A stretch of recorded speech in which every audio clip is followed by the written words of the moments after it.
నారాయణపేట జిల్లా కాంగ్రెస్ పార్టీ కార్యాలయంలో మాజీ డీసీసీ అధ్యక్షులు శివకుమార్ రెడ్డి మాట్లాడుతూ బీఆర్ఎస్ నేత మాజీ ఎమ్మెల్యే రాజేందర్ రెడ్డి ప్రగల్భాలు పలకడమే తప్ప చేసిందేమీ లేదన్నారు.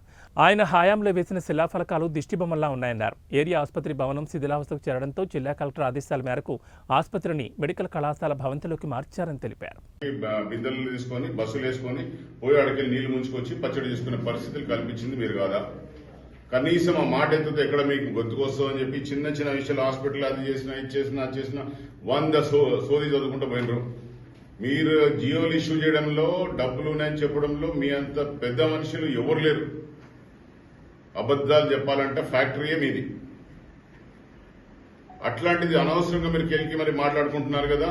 ఎస్, మాతా శిశువు మరి ఆయన వైద్యం ఎట్లుంటుందో తెలియదు కానీ 2 లక్షలు 3 లక్షల బిల్లులు జ్వరం వస్తే కూడా వేసే హాస్పిటల్ కొందరు రన్ చేసే వాళ్ళు ఉన్నారు ఈ ప్రాంతంలో.